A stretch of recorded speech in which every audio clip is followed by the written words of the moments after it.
people of all stripes, and I can't wait. I hope I live to see the day when women's health care is no longer a partisan issue in America. I know. Wouldn't that be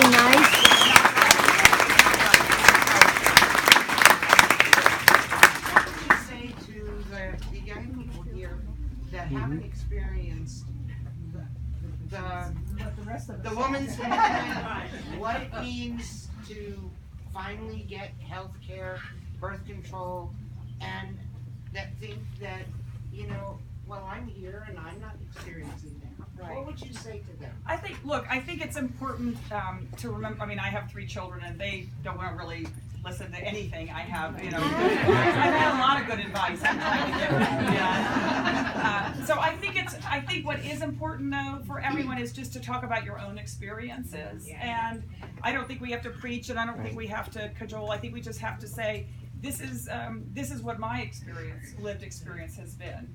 And I think it's also important to really get excited about the fact that young people seem to care about politics. And you know, the worst thing about our democracy is when people don't participate and when they don't get involved. And that's what we're experiencing in my home state of Texas, where as they say, we're not a red state or a blue state, we're a non-voting state. And then you get the government that you know, you don't deserve.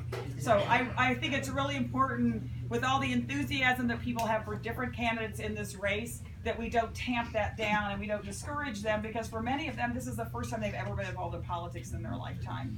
And I think it's, for those of us who are supporting Hillary, I think we have such a case to make about the work that she, not only that she has done, but that she can do and will do, and tell them about, you know, the experience you've had, because I do think that there's a lot of folks, and this was my experience in Iowa, a lot of folks are just beginning to kind of tune in, and I'm sure you all have people in your lives that respect you and look up to you. It's one of the reasons that Planned Parenthood, that the Planned Parenthood Action Fund decided to endorse, is because, you know, so many women come to us for health care. 1 in 5 women in America.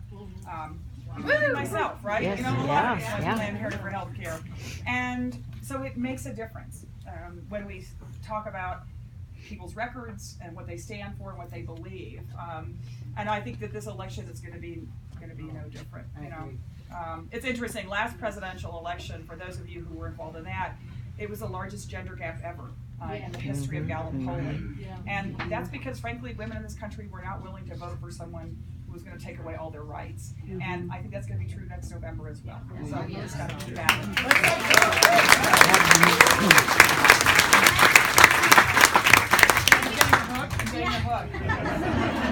Thank you to Cecile for being a tireless advocate for women's rights, and also let's give her a round of applause, but also Hillary Clinton, who's going to be right with her advocating for women's rights. So thank you so much.